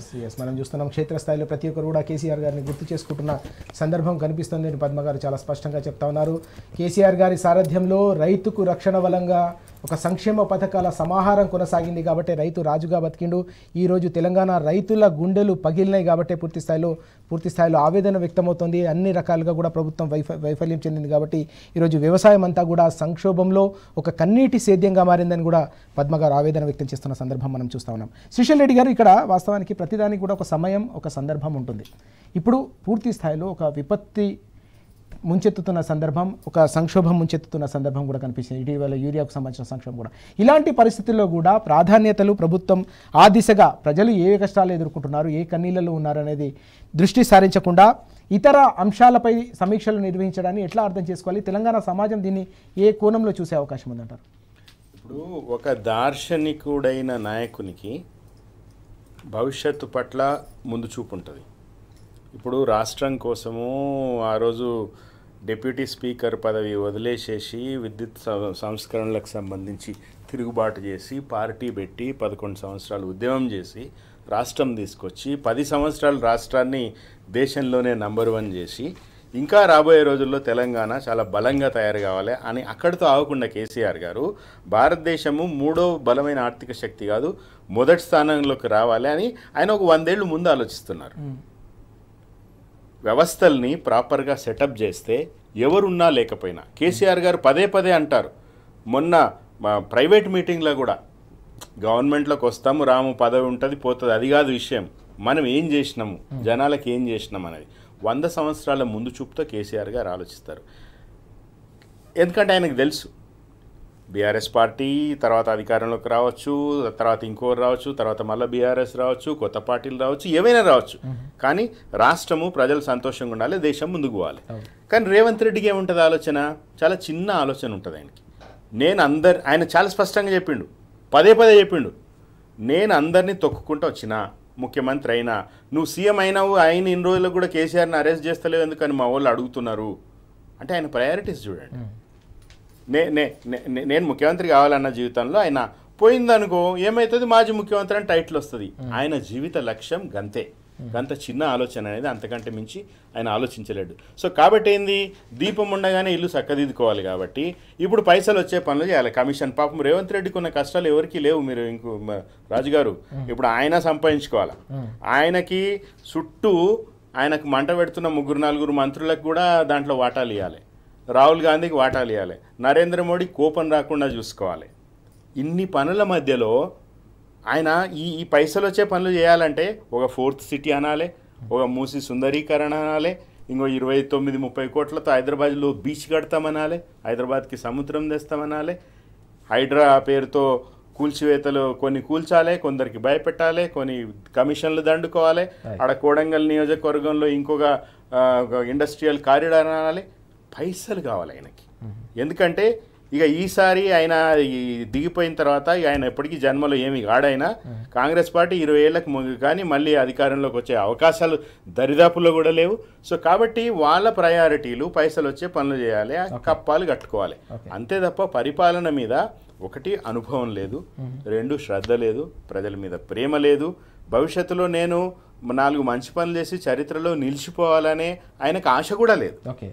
ఆయన చూడండి, ఆయన మాట, చేత, ఆయన బాడీ లాంగ్వేజ్, ఆయన భాష, ప్రతిదీ కూడా నిన్న మీరు మీడియాలో చూసే ఉంటారు. ఆ సినిమా వాళ్ళతో రివ్యూ పెడతా ఉన్నాడు. మొత్తం కుర్చీలో ఒకడే మధ్యలో కుర్చీ, కాలు మీద కాలు వేసి వాళ్ళ చుట్టూ సామంతుల్లాగా లేదా కింద పనిచేసేటోళ్ళలాగా కూర్చున్నారు. ఆ ఫోటో చూస్తే తెలుస్తుంది ఎవరు నియంత, ఎవరు దొర, ఏది గడి అనేది ఇప్పుడు చెప్తా ఉన్నాడు రేవంత్ రెడ్డి. ఇంత జరుగుతూ ఉంటే ఆ రోజు కేసీఆర్ గారి మీద, బీఆర్ఎస్ ప్రభుత్వం మీద నీలాపలి నిందలు వేసిన వాళ్ళు ఈరోజు ఎవరు ఆయన చుట్టుపక్కల ఉన్న వాళ్ళు ఎవరు మాట్లాడతలేరు. ఓ కోదండరాం మాట్లాడతలేడు, ఒక ఆకునూరి మురళి మాట్లాడతలేదు, ఒక ప్రొఫెసర్ నాగేశ్వర్ మాట్లాడతలేడు. ఎందుకు మాట్లాడతలేరు వీళ్ళు? ఎందుకు అంటే వాళ్ళు అది ఏదో అంటారు కదా, ఇప్పుడు ఏరుకోరి తెచ్చుకున్నారు వాళ్ళు, అబద్ధాలు చెప్పిరు. ఈరోజు మీరు మాట్లాడండి. ఇప్పుడు మేడం చెప్పిరు మొన్నటి నెల రోజుల నుంచి యూరియా కొరత ఉన్నది, 10 ఏళ్లలో ఎప్పుడు లేదు యూరియా కొరత. కేసీఆర్ గారి ముందు చూపు కారణం వల్ల కొరత ఉంది. కష్టపడి క్యూలలో నిలబడి 4-5 గంటలు ఎరువులు తెచ్చుకుంటే ఈరోజు పంట నీట మునిగింది. దేవుడు చేసేదేమో కర్మఫలం, రేవంత్ రెడ్డి చేస్తున్నది కర్మఫలం. ప్రారబ్ధ కర్మ అంటారు, సంచిత కర్మ అంటారు. మనం చేసుకున్న కర్మ స్వయంగా చేసి నెత్తి మీద తెచ్చుకున్న దరిద్రం ఈరోజు కాంగ్రెస్ పార్టీ ప్రభుత్వం. సో కాబట్టి ఏంటంటే వీళ్ళ ప్రాధాన్యాలు సరి చేసుకోవాలి అనే మాట కూడా నాకు అనడానికి రావడం లేదు రాజుగారు. ఎందుకంటే వీళ్ళు సరి చేసుకోరు. కాపురం చేసే లక్షణం ఖాళీ గోలనాడు తెలుస్తుందని సామెత. అయిపోయింది 2 సంవత్సరాలు, ఇంకేం హోప్ ఉంటుంది. కాబట్టి ఇదే అదును రాబోయే రోజుల్లో. అంటే లాతోంకి భూత్ బాతోన్సే నహి సుంతి అని సామెత. సో కర్రు కాల్చి వాత పెట్టాలి. ఎలక్షన్ల భాషలో ఓటమి భాష మాత్రమే వీళ్ళకి ఏమైనా అర్థమయ్యి రాబోయే 3 ఏళ్లలో సర్దుకునే అవకాశం ఉంటుంది, లేకపోతే అది కూడా ఉండదు. రైట్, మనం చూసాం 10 ఏళ్ల పాటు ప్రగతి ప్రస్థానంలో కొనసాగిన తెలంగాణ ఏ విధంగా చిన్నాభిన్నమవుతుందో, విపత్తుల నేపథ్యంలో ప్రజలు ఏ విధంగా అష్టకష్టాల పాలవుతున్నారో, సంక్షోభ సమయాల్లో యూరియా సంక్షోభ సమయాల్లో రైతాంగం ఏ విధంగా అవస్థలు పడుతున్నారో తెలంగాణ సమాజం అన్నీ కూడా గమనిస్తుంది. తప్పకుండా రానున్న సందర్భాల్లో, రానున్న ఎన్నికల్లో తప్పకుండా కర్రు గాల్చి వాత పెట్టేందుకు కూడా తెలంగాణ సమాజం సర్వసన్నద్ధంగా ఉందని చెప్పేసి శ్రీశైల్ రెడ్డి గారు కూడా స్పష్టంగా చెప్తా ఉన్నారు. పద్మదేవేందర్ రెడ్డి గారు మరో వార్త కూడా కీలకంగా ఈరోజు పత్రికల్లో కనిపిస్తుంది. వరదలు కూడా రేవంత్ బురద రాజకీయం అంటూ. వాస్తవానికి అంటే వరదలు బీభత్సం సృష్టించిన సందర్భంలో, ముఖ్యమంత్రులు పర్యటించిన సందర్భంలో అక్కడ అధికారులకు దిశానిర్దేశం చేస్తూ ఉంటారు. కానీ పూర్తిగా మళ్ళీ రాజకీయ విమర్శలు, కేసీఆర్ గారిని, కేటీఆర్ గారిని, హరీష్ గారిని పూర్తి స్థాయిలో కేవలం రాజకీయ విమర్శలు, వారిపై వ్యక్తిగత దాడి తప్ప అధికారులకు దిశానిర్దేశం లేదు. మళ్ళీ కాళేశ్వరంపై విషం జిమ్మడం, కాళేశ్వరంపై మరోసారి బురద జల్లే ప్రయత్నం తప్ప ప్రజలకు కావచ్చు బాధితులకు చేసింది ఏమీ లేదనే వార్త కూడా ప్రధానంగా కనిపిస్తుంది. ఎట్లా చూడాలి ఈ అంశాన్ని? నిజంగా కూడా రేవంత్ రెడ్డి గారు నైజం అది. ఎందుకంటే ఆయన చేసే పని చేయడు. ప్రతిపక్షాలంగా ఉన్న కేసీఆర్, కేటీఆర్, హరీష్ రావు మీద బురద జల్లే ప్రయత్నం చేస్తాడు. ఎందుకంటే ఆయనకు పరిపాలన చేత కావట్లేదు. పరిపాలన చేతగాక ఏం చేయాలనో అర్థం కాక, వాళ్ళు చేసే పని చెయ్యలేక వాళ్ళ మీద బురద జల్లే ప్రయత్నం చేస్తాడు. వాస్తవానికి అక్కడికి వెళ్ళినప్పుడు కలెక్టర్ల సమీక్షలో కావచ్చు, అక్కడ ఉన్న పరిస్థితులను బట్టి సమీక్ష చేయాలి, ఆదేశాలు జారీ చేయాలి, ఎంత నష్టపరిహారం చేద్దామనేది ఆలోచన చేయాలి. నిన్న మెదక్ కూడా ఏరియల్ సర్వే అని చెప్పేసి కామారెడ్డికి వచ్చిండ్రు, మెదక్లో దిగిందని చెప్పేసి వినికిడి వచ్చి 20 నిమిషాలు ఉన్నారని చెప్తే, నేను అనేది ఏంటంటే ఒకవేళ దిగే అవకాశం వచ్చింది కాబట్టి అక్కడ ఎస్పీ ఆఫీస్కు 5 నిమిషాల దూరంలోనే ఒక 200-300 పంట నష్టపోయింది. అడిగిపోయి పరామర్శించవచ్చు కదా, చనిపోయినరు. ఆ మృత కుటుంబాలను పరామర్శించారు. ఈయనే కదా గతంలో విమర్శించింది. గతంలో ఈయన ప్రతిపక్ష నేతగా ఉన్నప్పుడు ఇలాంటి మాటలు మాట్లాడే అధికారంలోకి వచ్చే ప్రయత్నం చేసిండు ఆయనే. ఇప్పుడు అధికారంలో ఉన్నాక కూడా ప్రతిపక్ష పాత్రనే పోషించే ప్రయత్నం చేస్తుండే. అధికారంలో ఉన్నాను మర్చిపోతుండే. ఆయన ఒక సీఎం, ఒక బాధ్యతాయుతమైన పదవిలో ఉన్న ముఖ్యమంత్రి మాట్లాడాల్సిన మాట్లాడు ఎక్కడూ లేదు. ఒక అహంకార పూరిత మాటలు, లేదంటే ప్రతిపక్షాలను తిట్టడమే పనిగా పెట్టుకున్నాడు. అంటే ఆదాయ వ్యవస్థ మీద, పరిపాలన మీద అవగాహన లేని వ్యక్తి మాట్లాడే మాటలే మాట్లాడుతున్నాడు తప్ప ఆయన ముఖ్యమంత్రి అయ్యే స్థాయే కాదు, ముఖ్యమంత్రి అయ్యేంత అర్హతలు కూడా లేవు. అయినా ముఖ్యమంత్రి అయ్యిండు. కానీ ఆ చైర్ కన్నా, ఆ కుర్చీ కన్నా బాధ్యత ఇచ్చి, ఆ కుర్చీ కన్నా అది ప్రాధాన్యత ఇచ్చి మాట్లాడతాడేమో అనుకున్నాం. కానీ కేవలం ఆయన పరిపాలన చేతగాక మాట్లాడే మాటలే మాట్లాడుతూ బురద రాజకీయాలు చేస్తున్నాడు. కాళేశ్వరం ప్రాజెక్టు గురించి ఆయనకు అసలు మాట్లాడే అర్హత కూడా లేదు. అదొక పెద్ద వ్యవస్థ. అది దాదాపు 7 జిల్లాలకు నీళ్ళు ఇచ్చే ప్రాజెక్టు. అదొక జీవధార. అది రైతులకు ఈరోజు పంటలు వండి బతుకుతున్నారంటే ఆ కాళేశ్వరం ప్రాజెక్టు మీదనే. ఒక 2 పిల్లర్లు కుంగినాయని చెప్పేసి దాని మీద బురద రాజకీయం చేస్తుండు. ఏదో ప్రజలు మభ్యపెట్టి మళ్ళా లోకల్ బాడీ ఎన్నికలల్లా ఆయన దాన్ని దాటించుకోవడం కోసమే ప్రయత్నం చేస్తున్నాడు. అంటే కేసీఆర్ను బదనం చేయాలి, వేరే ఆయనకి ఏం లేదండి. కేసీఆర్ ప్రభుత్వాన్ని బదనం చేస్తే మళ్ళా నేను ఈ లోకల్ బాడీస్లో గట్టెక్కగలుగుతాను తప్ప అక్కడ జరిగింది లేదు. అక్కడ ఎటువంటి ఇబ్బందికరమైన పరిస్థితి లేకపోయినా కానీ ఆయన ఫస్ట్ నుండి ప్రతిపక్ష నేతగా అదే చేసిండు. అధికారంలోకి వచ్చినా కూడా ఆయన చేసే పని ఆయనకు వేరే చేత కాదు, ఇది ఒకటే చేతనవుతుంది. కాబట్టి ఏదో ఒక బురద జల్లే ప్రయత్నం చేస్తాను. ఎన్ని బురదలు జరిగినా కేసీఆర్ గారిని తట్టుకునే శక్తి అయితే ఎవరికి లేదు. కేసీఆర్ గారు నిప్పు కాబట్టి ఆ నిప్పు దరిదాపులకు వస్తే కూడా కాలి మాడి మసైపోతారు. ఎందుకంటే ఆయన బురద రాజకీయాలు ఇప్పటికైనా మానుకోవాలి. ఒక బాధ్యత ముఖ్యమంత్రిగా మాట్లాడాలి. ఆయన పని ఏం చేయాలనో చెప్పాలి. ఇంకా పాతదే మాట్లాడుకుంటూ వాళ్ళు చేయలేకపోయినా నేను చేసినా చూపెట్టుకో, వాళ్ళు చేయలే నేను చేసినా చూపెట్టుకో. కానీ ఒక బదనం చేసే ప్రక్రియ మాత్రం బంద్ చేసుకొని ప్రజలు ఎవరు నమ్మరు. బదనం చేయాలి అంటే ఈ ప్రతిపక్షాలను బదనాం చేసి మళ్ళీ వాళ్ళని దాటుకొని నేను వెళ్ళాలని చూస్తున్నావు తప్ప నీ బదనాన్ని ఎవరు నమ్మరు. ప్రతిపక్షంలో ఉన్నప్పుడు నువ్వు చెప్పిన మాటని నమ్మినట్టున్నారు, నమ్మే మోసపోయినరు. నువ్వు అన్ని 6 గ్యారెంటీలు అన్నావు, లేకపోతే 420 హామీలు అన్నారు. అసలు అలవి కానీ హామీలు ఇచ్చింది నువ్వు. ఆ హామీలు ఇస్తే అప్పులు నమ్మినరేమో. కానీ ఇప్పుడు అధికారంలోకి వచ్చినావు, ముఖ్యమంత్రిగా వచ్చిన తర్వాత నువ్వేం చేస్తావో చెప్పాలి తప్ప వాళ్ళు ప్రతిపక్షాలను బదనాం చేసుకుంటా నువ్వేదో సాధిస్తావంటే ఏమి సాధించలేరు. కేవలం మాటలకో పత్రికలకో రాసుకునేందుకు వనికొస్తాయి తప్ప దేనికి వనికి రావు. కాబట్టి కేసీఆర్ గారిని విమర్శించడం బంద్ చేసుకొని ఫస్ట్ బంద్ చేసుకొని ఇప్పుడు ఒకవేళ మీకు నిజంగానే ఆడ పొరపాటు జరిగింది అని మీకు అనిపిస్తే ప్రజల కోసం చూపెట్టాలనుకుంటే పీపీటీకి పర్మిషన్ ఇవ్వండి. అసెంబ్లీ పెడుతున్నారు కదా, పెట్టినప్పుడు అసెంబ్లీలో ఏదైతే మా వాళ్ళు కోరుతున్నారో జరిగిందేందో వివరంగా విషయం చెప్పడం కోసం పీపీటీకి పర్మిషన్ ఇవ్వండి. ఇస్తే ప్రజలకు తెలుస్తుంది కదా, మీరేం చేస్తున్నారో తెలుస్తుంది, కేసీఆర్ ఏం చేసినారో తెలుస్తుంది, ప్రజలు ప్రత్యక్షంగా చూస్తారు. మరి ఎందుకు ఇయ్యరు అంటే చర్చకు రారు, అందులో పీపీటీకి పర్మిషన్ ఇయ్యరు. కానీ ఊరికే మాట్లాడతాం, బురద రాజకీయం చేస్తాము, వరదల కాడ కూడా బురదల్లో మాట్లాడతాము, లేకుంటే కాళేశ్వరం మాట్లాడతామంటే వరదలకు అయినప్పుడు వరదలలో ప్రజలు చిక్కుకున్నారు, ఇబ్బంది పడుతుండ్రు, ఒక నష్టాలు వచ్చినాయి, కష్టాలు వచ్చినాయి, వాళ్ళ కన్నీళ్ళు దూర్చే ప్రయత్నం చేయండి, వాళ్ళని ఓదార్చే ప్రయత్నం చేయండి, వాళ్ళని ఆదుకునే ప్రయత్నం చేయండి. కానీ ఆడ కూడా కాళేశ్వరం మాట్లాడతా, కనీసం ప్రజల దగ్గరికి వెళ్ళండి. ఇంత జరుగుతుంది కదా, ముఖ్యమంత్రిగా మీరు ఏరియల్ సర్వే చేసి నిన్న మెదక్లో దిగినప్పుడు ఒక పంట దగ్గరికి ఎందుకు వెళ్ళలేకపోయినరు, అక్కడ చనిపోయిన కుటుంబాల దగ్గరికి ఎందుకు ఓదార్చలేకపోయినరు? మరి గతంలో మీరు ప్రతిపక్షం ఉన్నప్పుడు మీరే మాట్లాడినరు కదా, మీరే అక్కడికి వెళ్ళండి ఇక్కడికి వెళ్ళండి పరామర్శిస్తలేరని చెప్పి మీరే విమర్శించిన వాళ్ళు ఈ రోజు చనిపోయిన వాళ్ళ కుటుంబాలను పరామర్శించడానికి ఆ కుటుంబాల దగ్గరికి మెదక్లో దిగినరు కదా.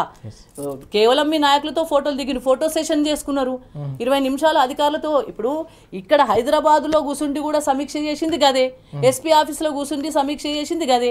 ఏరియల్ సర్వే చేసిన తర్వాత నువ్వు హైదరాబాద్ వచ్చి సమీక్షలు చేసుకుంటా కూడా మాకేం అభ్యంతరం లేకుండే. కానీ మెదక్లో దిగినప్పుడు కనీసం చనిపోయిన కుటుంబాలను పరామర్శిస్తే తప్పేంది, పరామర్శించవచ్చు కదా, గది చేయండి, పరామర్శించండి, భరోసా ఇయ్యండి, ఆదుకోండి. నీకు అధికారం ఇచ్చిండ్రు, ఈ 5 ఏళ్ళ అధికారం ఇచ్చింది కాబట్టి దాన్ని సద్వినియోగం చేసుకోండి. అంతే తప్ప ఇంకా ప్రతిపక్షాలని లేకుంటే ఇదంతటి కారణం ప్రతిపక్షాలని చెప్పేసి మాట్లాడము అది చతగానికి నిదర్శనం.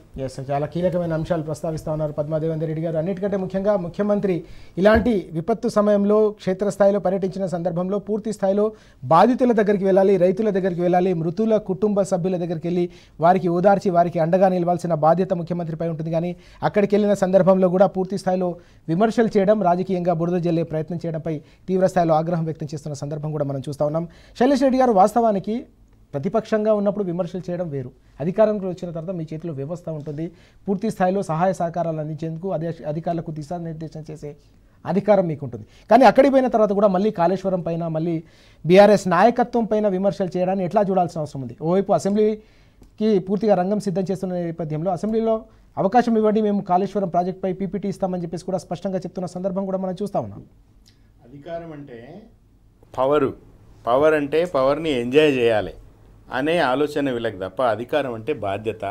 జనాలు ఎన్నో ఆశలతో తామిచ్చిన హామీలు నమ్మి ఎన్నో ఆశలతో తమను ఎన్నుకున్నారని సోయి లేకపోవడం. రెండోది ఈ బురద జల్లడం ఏంటంటే ఇప్పుడు ఆల్రెడీ రేవంత్ రెడ్డి బురదలో ఉన్నాడు. ఆయన బురదలో పుట్టిండు, బురదలో పెరిగిండు, బురదలోనే పైకి వచ్చిండు. ఆయన కేసీఆర్ తెల్లగా ఉన్నాడు, ఆయన మీద కూడా ఇంత బురదేసి ఇగో ఆ ఇద్దరికి బురద అంటుకున్నది కదా అనే పని ఈరోజు మీడియాను కొంత తటస్థ మేధావులని చెప్పుకుంటున్న వాళ్ళు ఈరోజు చేస్తూ ఉన్నారు. వాళ్ళ వల్ల ఎక్కువ ప్రమాదం సమాజానికి ఉన్నది. నేను చెప్పదలుచుకున్నది ఏంటంటే, సో ఈరోజు పాలని నీళ్ళని వేరే చేసే అంశలాగా సమాజంలో ఆలోచన పరులు ఆలోచించకపోతే కేసీఆర్ చేసిన పని ఏంది, ఇప్పుడు రేవంత్ రెడ్డి చేస్తున్న పని ఏది అనే ఒక విచక్షణతో వాస్తవాలను వాస్తవాలుగా చూసి వాస్తవాలను వాస్తవాలుగా ప్రజెంట్ చేయగలిగే ఒక ధోరణి సమాజంలో రాకపోతే చాలా ప్రాబ్లం అవుతుంది. ఒక అంశం, రేవంత్ రెడ్డి గారు మొన్న ఉస్మాన్ యూనివర్సిటీ అయినరు, మీకు ఇయనీకే నా దగ్గర భూమి లేదు, నా దగ్గర పైసలు లేవు, నేను కేవలం విద్య మాత్రమే మీకు ఇవ్వగలుగుతా అన్నాడు. ఈయన విద్య ఏందో చూసినాం, మనం దావోస్లో చూసినాము, చాలా చోట్ల కూడా చూసినాం. అన్ని డొల్ల హామీలు ఇప్పటికి కూడా అట్లాగే ఇస్తూ ప్రజలను ఇంకా ఇంకా పదే పదే ప్రతిరోజు మభ్యపెడుతూ వీళ్ళు పబ్బం గడుపుకుంటూ ఉన్నారు. రెండోది ఏం జరుగుతుందంటే, ఇప్పుడు కాళేశ్వరం గురించి ఆల్రెడీ సుప్రీంకోర్టు దగ్గర నుంచి ఎన్నో పేరున్న సంస్థలు, వ్యక్తులు, వ్యవస్థలు కాళేశ్వరం అతి గొప్ప ప్రాజెక్టు అని చెప్పిండ్రు. ఇప్పుడు మేడం చెప్తా ఉన్నారు, ఆ మేడం మాట్లాడే ప్రతి మాట కూడా చాలా అథెంటిక్గా అసలు ఏమీ తడుముకోకుండా ఆమె మాట్లాడుతున్నారు. ఎందుకు మాట్లాడుతున్నారు? కేసీఆర్ గారి దగ్గర పనిచేశారు కాబట్టి, మొదటి నుంచి ఉద్యమంలో ఉన్నారు కాబట్టి, ప్రభుత్వంలో ఉన్నారు కాబట్టి, ఎమ్మెల్యేగా ఉన్నారు, డిప్యూటీ స్పీకర్గా ఉన్నారు, కేసీఆర్ పాలన చూసిండ్రు. కేసీఆర్ ఇట్లాంటి సమస్యలు వచ్చినప్పుడు ఉద్యమంలో కానీ ప్రభుత్వంలో కానీ ఎట్లా ఈ 360 డిగ్రీస్ యాంగిల్లో ప్రతి అంశాన్ని చూడాలి అని కేసీఆర్ తరిమి తరిమి తరిమి తరిమి పని చేయించిండు. కాబట్టి మీరు ఒక కాంగ్రెస్ మంత్రిని వాళ్ళ ఛానల్లోనే వీడికి వాళ్ళు రారు, కానీ V6లోనో లేదా ABNలోనో ఒక మంత్రిని కూర్చోబెడితే ఏం మాట్లాడతారు? కోమటిరెడ్డి ఏం మాట్లాడండి SLBCలో నీళ్లలో వాటర్ కలిసినందువల్ల ఈ ప్రమాదం జరిగిందన్నాడు. మీరు ఏ మంత్రి అయినా తీసుకోండి ఈరోజు కాంగ్రెస్ పార్టీలో, ఏ ఒక్కరికి కూడా ఒకటి వాళ్ళు హోంవర్క్ చేసి రారు, 2 వాళ్ళకు మంచి సవ్యమైన పరిపాలన ఇచ్చిన అనుభవం లేదు, 3 వాళ్ళకి ప్రజల మీద ప్రేమ లేదు. వాళ్ళ నాయకుడు ఎట్లా ఉన్నాడో అంతకంటే అధ్వానంగా వీళ్ళు కూడా ఉన్నారు. సో ఏంటంటే బేసికలీ రాజకీయ పార్టీకి, కాంగ్రెస్ లాంటి 147 సంవత్సరాల వయసున్న కాంగ్రెస్ పార్టీకి ఈ దేశం పట్ల, ఈ రాష్ట్రం పట్ల, ప్రజల పట్ల, ప్రజాస్వామ్యం పట్ల తామే తెచ్చినాం స్వాతంత్రం అని విర్రవీగే పార్టీకి ఒక బాధ్యత ఉండాలి. ఈరోజు మీరు చూడండి, కేసీఆర్ గారు 11 ఏళ్ళు ఉద్యమం నిర్మించి రాష్ట్రం తీసుకొచ్చి దేశంలోనే మొదటగా నిలబడితే కేసీఆర్ ప్రభుత్వాన్ని పడగొట్టడానికి 2 సార్లు ప్రయత్నం చేసిన పార్టీలు ఎవరు? వీళ్ళంతా కాంగ్రెస్ పార్టీ చేసింది, రేవంత్ రెడ్డి చేసిండు, బీజేపీ పార్టీ చేసింది. చూడండి మీరు, చంద్రబాబు నాయుడు, రేవంత్ రెడ్డి, మన బీజేపీ మొయినాబాద్ ఫామ్ హౌస్. చూడండి, కేసీఆర్ ప్రభుత్వాన్ని పడగొట్టడానికి చేసిన వాళ్ళందరూ ఈరోజు ఒకటే. ఇప్పుడు రేవంత్ రెడ్డి బీజేపీ కాంగ్రెస్ అంటే ఏం చెప్పగలుగుతాం మనం? సో వీళ్ళందరూ ఏకమైనరు. ఈరోజు కూడా బీఆర్ఎస్ పార్టీని ప్రతిపక్షంలో ఉన్నది అనే వీళ్ళకి నిజంగా భయం వేస్తుంది. ఈరోజు బీఆర్ఎస్ పార్టీ అంటే ఎక్కడికి పోయినా కూడా జనాలు నీరాజనాలు పడతా ఉన్నారు, వెయిట్ చేస్తూ ఉన్నారు, స్వాగతిస్తున్నారు. మీరు రండి, మీరు వస్తేనే ఏదైనా జరుగుతుంది. కేసీఆర్ నల్గొండ పోతే నీళ్ళు వదిలినట్టుగా ప్రభుత్వము అడుగు ముందుకేస్తేనే వీళ్ళు ఏమైనా చేయగలుగుతున్నారు. ఆ ప్రజల్లో ఆ ఆలోచన ఉన్నది, ఆ ఆశ ఉన్నది. బీఆర్ఎస్ పార్టీ నాయకులు నిన్న కేసీఆర్ గారు నిన్న కూడా పిలిపించారు, మీరు అందరూ కూడా, మీరు బీఆర్ఎస్ శ్రేణులందరూ కూడా గ్రౌండ్లో ఉండండి, రైతులు కష్టాల్లో ఉన్నారు, వాళ్ళకి అండగా ఉండండి, నష్టపరిహారం ఇప్పించండి, అధికారుల దగ్గర పోండి, అక్కడ కూర్చోండి, ధర్నాలు చేయండి, మీకు చేతనైన సాయం చేయండి. నాకు ముఖ్యమంత్రి కేసీఆర్ అనిపిస్తున్నది ఇప్పుడు. కాబట్టే కదా మొన్న శోభమ్మ గారు అక్కడికెక్కడ పోతే సార్ని మంచిగా చూసుకోమా, మళ్ళీ సార్ రావాలి అని అడుగుతున్నది ప్రజలు. వాళ్ళేం కార్యకర్తలు కాదు కదా. ఈరోజు కాంగ్రెస్ పార్టీ పాలన, ప్రజాపాలన సవ్యంగా ఎక్కడున్నదంటే ఆంధ్రజ్యోతి పేపర్లో ఉన్నది, V6 వెలుగులో ఉన్నది. క్షేత్రమంతా కూడా సర్వనాశనం అయిపోయింది. సో కాబట్టి వీళ్ళు తమ తప్పు కప్పిపుచ్చుకోవడానికి పదే పదే పదే ఒకటే ఆరోపణలు చేస్తే ఈరోజు జనాలు ఎవరు నమ్మరండి. ఇప్పుడు వాళ్ళ కడుపు మండినప్పుడు నువ్వు కాళేశ్వరం గురించి మాట్లాడితే, సారీ నేను ఆ మాట అనకూడదు కానీ చెప్పు తీసుకొని కొడతారు. కాబట్టే నిన్న ఓలే ముఖ్యమంత్రి ఆడికి పక్కన పరామర్శించడానికి ఓలే, వాళ్ళది అంతరని తెలుసు ఆయనకి. సో ఈరోజు చూడండి, నువ్వు ఇంత గత ప్రభుత్వం కేసీఆర్ అంటూ నువ్వు ఇంత నిందలేస్తున్నావు ప్రతిరోజు కదా. వాట్సాప్ గ్రూప్లలో చూడండి ఎవరిని బూతులు తిడుతున్నారు. ఆడవాళ్ళు ఇక్కడ చెప్పలేని భాషలో బూతులు ఎవరిని తిడుతున్నారు. ఏ ముఖ్యమంత్రి అయినా చరిత్రలో ఇంత బూతులోకి గురైందా? సో కాబట్టి ఏంటంటే ఈరోజు రివోల్ట్ మొదలైంది. ఇది ఇంకా ఆగే పరిస్థితి లేదు. సో కాబట్టి వీళ్ళు ఇంకా ఇంకా ఇంకా ఇప్పటికైనా తప్పులు సవరించుకునే ప్రయత్నం చేయకుండా ఇంకా ఇంకా ఇంకా బురద జల్లుతూ పోతాము అని అంటే ఇక అయిపోద్ది. మీరు ఆ ఊబిలోకి పూర్తిగా దిగబడిపోయిన తర్వాత బురద అందుకోనికే మీకు చేతులు కూడా పనిచేయవు, ఇక కూరుకుపోతారు, పూర్తిగా ఖతమైపోతారు ఇక. సో ఆ సోయి కొంచెం మీ ముఖ్యమంత్రి గారికి ఇవ్వండి అని రాహుల్ గాంధీ గారిని నేను వేడుకుంటా ఉన్నా. మనం చూస్తూ ఉన్నాం, ఈ ప్రభుత్వానికి కేవలం ప్రాధాన్యతలే కాదు, పూర్తిగా బాధ్యత కూడా లేకపోవడం వల్లే ఈ విపత్తు సమయంలో కూడా బురద రాజకీయాలు చేస్తుందని చెప్పేసి శ్రీశైల్ రెడ్డి గారు అలాగే పద్మ గారు కూడా చాలా స్పష్టంగా చెప్తా ఉన్న సందర్భం మనకు కనిపిస్తూ ఉంది. అధికారంలో ఉండి, వ్యవస్థ మొత్తం చేతిలో ఉండి ప్రతిపక్షాలపై విమర్శలు చేసి కాలం వెల్లదీయాలి, మరోసారి ప్రజలను మభ్యపెట్టాలని ప్రయత్నం చేస్తే తెలంగాణ సమాజం ఎట్టి పరిస్థితుల్లో సహించదు, చూస్తూ ఊరుకోదనే అంశాన్ని కూడా స్పష్టంగా చెప్తున్న సందర్భం మనకు కనిపిస్తూ ఉంది. మరొక కీలకమైన అంశం తీసుకుంటే పద్మదేవేందర్ రెడ్డి గారు, అప్పులపై మనం చూసాం, ప్రతిపక్షంలో ఉన్నప్పుడు కూడా కాంగ్రెస్ అనేక రకాల విమర్శలు చేసింది, అధికారంలోకి వచ్చిన తర్వాత కూడా అనేక రకాల అభాండాలు మోపిన పరిస్థితి. కానీ ఈరోజు మరోసారి కుండబద్దలు కొట్టేలా గణాంకాలు వస్తున్నాయి. వీళ్ళు చెప్తున్న దాంట్లో చారాన కూడా కడతలేరు, దానికి వాస్తవానికి పూర్తిగా విరుద్ధంగా ఉంది. ఓవైపు రాష్ట్ర ఆర్థిక వ్యవస్థను చిన్నాభిన్నం చేసి మరోసారి అభాండాలు మోపే ఈ ప్రయత్నాన్ని మనం ఎట్లా చూడాల్సిన అవసరం? అంటే కేసీఆర్ గారిని బదనం చేయాలని చెప్పేసి ఒక కుట్రపూరితమైన దాంతోనే ప్రతిపక్షంలో ఉన్నప్పటి నుండి కూడా మొదలుపెట్టిండు రేవంత్ రెడ్డి గారు. అధికారంలోకి రావాలంటే కేసీఆర్ని బదనం చేయాలి. ఇప్పుడు కూడా కేసీఆర్ బదనం చేసి ఆయన ప్రయత్నం గట్టెక్కించుకోవాలని చూస్తూ ఉన్నాడు. వాస్తవానికి FRBM లోపలనే అప్పులు ఉంటాయి. ఏదైనా ఒక రాష్ట్ర వ్యవస్థ నడిపించాలంటే 14 సంవత్సరాలు పోరాటం చేసి తెలంగాణ తెచ్చుకున్నాం. 60 సంవత్సరాలు గోసపడ్డ తెలంగాణ తెచ్చిన కొత్త తెలంగాణలో కొన్ని తప్పకుండా 24 గంటల కరెంట్ ఇచ్చినాం, మిషన్ భగీరథ కార్యక్రమాలు చేసినాం, అదేవిధంగా ప్రజలకు మిషన్ కాకతీయ తీసుకొచ్చినాం, కాళేశ్వర్ లాంటి ప్రాజెక్టులు కట్టినాం, అంటే రకాల పెన్షన్స్ ఇచ్చినాం, రైతు బీమా ఇచ్చినాం, రైతు బంధు, ఇలాంటి కార్యక్రమాలు చేస్తున్నప్పుడు డెఫినెట్గా రాష్ట్రానికి వెసులుబాటు ఉంటుంది. ఎఫ్ఆర్బిఎం లోపలనే కేంద్ర ప్రభుత్వం ఇచ్చిన ఎఫ్ఆర్బిఎం లోపలనే మనకు ఆగిచ్చిన ఎఫ్ఆర్బిఎం లోపల మనం అప్పులు చేసుకొని మళ్ళీ తర్వాత అదంతా కట్టుకుంటూ పోతాం. కానీ మనము 10 సంవత్సరాల పరిపాలనలో కూడా ఎఫ్ఆర్బిఎం లోబడే అప్పులు చేసిన పరిస్థితి ఉంటుంది డెఫినెట్గా. వాటికి ఇంట్రెస్ట్ కట్టుకుంటూ పోతుంటాం, వచ్చినప్పుడు ఆదాయ వ్యయాలను చూసుకొని కట్టుకుంటూ పోతాం. కానీ ఈ ముఖ్యమంత్రి మేము అప్పులు బాగా చేసిండ్రు, మేము ఇంత మిత్తి కడుతున్నాం, ఇంత ఇంట్రెస్ట్ కడుతున్నాం అని చెప్పి 6,500 కోట్లు ఏదో సంథింగ్ చూపెడుతున్నట్టు నెట్కి. కానీ నిన్న కాకిచ్చిన రిపోర్ట్లో మాత్రం 2,000 కోట్లు ఉన్నాయి. అంటే ఎన్ని అబద్ధాలు ఆడతాడు అనేది. ఇప్పుడు ఆయన వచ్చిన 2 సంవత్సరాల్లోనే దాదాపు 40-50% అంటే దాదాపు 2 లక్షల వరకు అప్పులు చేసిండు. ఇంకా ఇప్పుడు ఇంకా ఆయనకు అప్పులు ఊడతలేవు, లేకపోతే ఇంకా అప్పులు చేస్తాడు, ఇంకా ప్రజల్ని ఇబ్బంది పెట్టే పని మొదలు పెట్టుకున్నాడు ఆయన. మనం 10 సంవత్సరాల కాలంలో అన్ని కార్యక్రమాలు చేసి అన్ని హామీలు ఇచ్చిన నెరవేర్చి హామీలు ఇవ్వని కూడా ప్రజలకు ఇచ్చి ఎఫ్ఆర్బిఎం లోబడే అప్పు చేసి మళ్ళీ కట్టుకుంటా మళ్ళీ దానికి ప్రభుత్వ వ్యవస్థ అది, ఆ వ్యవస్థ అట్లా నడుస్తుంది. కానీ ఆయన మాట్లాడే విధానానికి పొంతన లేదు, ఈ అప్పు తెచ్చే విధానానికి పొంతన లేదు, అప్పు ఎక్కడ ఉడతలేదని కూడా ఆయన చెప్పుకుంటున్నారు. అంటే రాష్ట్రాన్ని నడిపించడము చేతగాక, ఆదాయ వ్యవస్థ మీద అవగాహన లేక, ఆర్థిక వ్యవస్థ మీద అవగాహన లేకపోవడమే దీనికి నిదర్శనం అని తెలుస్తూ ఉంది. కాబట్టి కాగు స్పష్టంగా చెప్పింది ఇంత మాత్రమే, ఇది ఇంట్రెస్ట్ కడతా ఉన్నారు, బదనాం చేసే ప్రక్రియ పెట్టుకున్నాడు. అందుకే అంటున్నాడు ఏమనాలి కేసీఆర్ని బదనాం చేయాలంటే నేను ఇందాక చెప్పినట్టు బురద రాజకీయం చేస్తున్నట్టు ఎక్కడ పోయినా కాళేశ్వరం మాట్లాడుతారు, ఎక్కడ పోయినా అప్పులే. వాళ్ళకి 2 ఇష్యూస్ ఉన్నాయి ఇప్పుడు. మరి 10 ఏళ్లలో మేము 4 లక్షల కోట్లు వేస్తే ఇప్పటికే 2 లక్షల కోట్లు వేసిండు, సాంకంటే 2 ఏళ్లకే. మరి నీ పరిపాలన ఎక్కడ కనబడుతుంది? అంటే అప్పు తీసుకోవడం అనేది ఒక వ్యవస్థలో ఒక భాగమే, కానీ దాన్ని తీర్చే వ్యవస్థ ఎఫ్ఆర్బిఎం అంటే దాని లోబడే అప్పులు చేయాల్సిన పరిస్థితి ఉంటే చేస్తారు. కానీ నువ్వేం చేస్తున్నావు? నీకు అసలు పరిపాలన చేతగాక కేసీఆర్ని లేదంటే మా ప్రభుత్వాన్ని, గతంలో ఉన్న ప్రభుత్వాన్ని, లేదంటే కాళేశ్వరం ప్రాజెక్ట్ని, 2 ఇష్యూసే ఉన్నాయి నీకు చేయాలి. కాబట్టి అదంతా కూడా ఎవరు ప్రజలు నమ్మే పరిస్థితుల్లో లేరు. కాగిచ్చిన రిపోర్ట్ కూడా స్పష్టంగా కనబడుతుంది.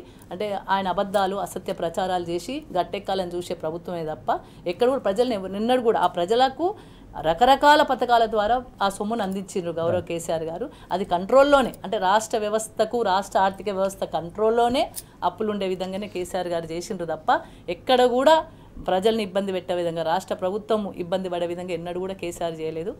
కేంద్ర ప్రభుత్వాలతోని కావచ్చు, రాష్ట్ర ప్రభుత్వాలతోని, కేంద్ర ప్రభుత్వంతో కూడా మరి కార్యక్రమాలు కొనసాగించడం జరిగింది. కానీ రేవంత్ రెడ్డి గారికి ఆర్థిక వ్యవస్థ మీద అవగాహన లేకనే ఇలాంటి బదనాం చేసే ప్రక్రియ మొదలు పెడతాం. శ్రీశైల్ రెడ్డి గారు, ఇక్కడ మనం పద్మ గారు చెప్పినట్టు 10 ఏళ్ల పాటు రాష్ట్ర ఆర్థిక వ్యవస్థ రాకెట్ వేగంతో దూసుకెళ్లి దేశంలోని అగ్రగామిగా ఆర్థిక వృద్ధిని సాధించిన సందర్భం మనం చూసాం. అప్పుల్లో కూడా పూర్తిగా పరిమితికి లోబడి, ఎఫ్ఆర్బిఎం పరిమితికి లోబడి అప్పులు చేసి, అది కూడా తెలంగాణ ఎదుర్కొన్న 6 దశాబ్దాల పాటు ఎదుర్కొన్న సమస్యలకు శాశ్వత పరిష్కారం కలిగించే కీలకమైన ప్రాజెక్టులు కేంద్ర ప్రభుత్వ సహకారం లేకుండా మనం చేపట్టిన సందర్భాలు కూడా పద్మ గారు చెప్పారు. ఇప్పుడు కాళేశ్వరం వంటి ప్రాజెక్టు జాతీయ హోదా ఇచ్చి కేంద్రం కట్టాలి, మనం కట్టిన సందర్భం. అలాంటి ప్రాజెక్టులు చేపట్టి పూర్తి స్థాయిలో మనం చేస్తే బద్నాం చేసే ప్రయత్నాలన్నీ కూడా కొనసాగిన సందర్భాన్ని కూడా తప్పుపడుతున్న సందర్భం కనిపిస్తుంది. ఎట్లా చూడాలి ఈ అంశాలు? దీంట్లో ప్రధానంగా 2 విషయాలు ఉన్నాయి. ఈ మిత్తి చారాణ బద్నాం బారాణలో 2 ఉన్నాయి. ఒకటి ఏంటంటే కేసీఆర్ ఇన్ని అప్పులు చేసిండు, దాన్ని మేము తీరుస్తున్నాము, తీర్చలేక వస్తున్నాం మేము, కాబట్టే మా దగ్గర పైసలు లేవు, మీకేం చేయలేకపోతున్నాం అనే ఒక దొంగ ఏడుపు ఒకటి. రెండోది, మనము చిన్నప్పుడు మన నాయన 100 రూపాయలు ఇచ్చి కిరాణా సరుకులు తెమ్మంటే 80 రూపాయలు తెచ్చి 20 నొక్కేసేవాళ్ళం, 100 అయిందని చెప్పేవాళ్ళం. సో ఈ 6,500 కోట్లు కడుతున్నా అని చెప్పి 2,300 కోట్లే కట్టి మిగిలిన 2,500 కోట్లు ఏమైనాయి, ఓకే, ఎవరికి ఇచ్చినావు? ఓకే, అది కీలకమైన అంశము రాజుగారు. ఓకే, నువ్వు కట్టినా అని చెప్తున్నావు కదా, ఒకవేళ కట్టి ఉంటే ఏడికి పోయినా పైసలు. ఓకే, సో కాగ్ అబద్ధం చెప్తుందా, నువ్వు అబద్ధం చెప్తున్నావు? కాగ్ అబద్ధమా, కాంగ్రెస్ అబద్ధమా? ఇప్పుడు 10 సంవత్సరాల పరిపాలనలో కేసీఆర్ గారికి సహకరించని, ఇన్ఫ్యాక్ట్ కేసీఆర్ గారి ప్రభుత్వాన్ని పడగొట్టాలనుకున్న బీజేపీ కేంద్రంలో అధికారంలో ఉంది. ఏ రకమైన సహాయ సహకారాలు లేవు మనకి. అయినా కూడా అన్ని రకాలుగా సంపద సృష్టించి దాన్ని ప్రాధాన్యాల ప్రకారము ప్రజలకు ఇస్తూ అంచెలంచెలుగా ఒక బాధ్యత గల తండ్రిగా, ఓ తండ్రి ఏం చేస్తాడు, ముందు సరిగ్గా తిండి పెట్టాలి, ఇంట్లో పిల్లలకు మంచిగా స్కూళ్ళు చదివిపియాలి, పెళ్ళిళ్ళు చేయాలి అంటాడు. కానీ వాళ్ళు కోరిందని ఒక ఐఫోన్లు కొనిచ్చుడు లాంటివి చేయరు కదా. ఒక బాధ్యత గల తండ్రిగా ఉన్న పైసల్ని చాలా పకడ్బందీగా కేసీఆర్ ఖర్చు పెడుతూ సంపద సృష్టిస్తూ చేసిండు. ఓకే. కేంద్ర ప్రభుత్వమే ఆర్బీఐ, నీతి ఆయోగ్, పలు కేంద్ర ప్రభుత్వ సంస్థలు మనకు 10 ఏళ్ల పాటు అవార్డులు ఇస్తూ పోయినాయి కదా. దాంట్లో అబద్ధమేం లేదు కదా. మనము హరితహారంలో, మనము పంచాయతీరాజ్లో, మనము ఇంటిగ్రేటెడ్ వ్యవస్థ నిర్మాణంలో మనము అన్ని కేంద్ర ప్రభుత్వం ఇచ్చిన అవార్డులు. అదే మన ప్రభుత్వం కాదు కదా, బీఆర్ఎస్ ప్రభుత్వం కాదు కదా. సో ఈరోజు ఎందుకు కాంగ్రెస్ పార్టీ 2 జాతీయ పార్టీలు ఈరోజు ఎందుకు తెలంగాణ ఇట్లా ఉంది, ఎందుకు ఎవడు పట్టించుకుంటలేడు? వాళ్ళే స్వయంగా ఐటీ రేట్ చేసిన పొంగులేటి శ్రీనివాసరెడ్డిది మళ్ళీ సైలెంట్ ఎందుకు చేసిండ్రు? ఎందుకు రేవంత్ రెడ్డి అమృత్ స్కామ్లో రేవంత్ రెడ్డి హస్తం గురించి కేటీఆర్ ఢిల్లీకి పోయి ఫిర్యాదు చేస్తే ఎందుకు బీజేపీ సపోర్ట్ చేస్తలేదు? ఎందుకు ఈరోజు ఈ 2,500,000 కోట్ల రూపాయలు అది ఇక్కడ కుంభకోణం జరిగితే ఎందుకు ఏ సంస్థలు ఏమంటలేవు? సో ప్రధానంగా ఒకటి కేసీఆర్ మీద బుర్రజల్లడం ఒక అంశం అయితే, 2 వీళ్ళు ఖర్చు అవుతున్నాయని చెప్తున్న పైసలు ఏడికిపోయినాయి. ఇది చాలా కీలకం, చాలా ప్రధానం.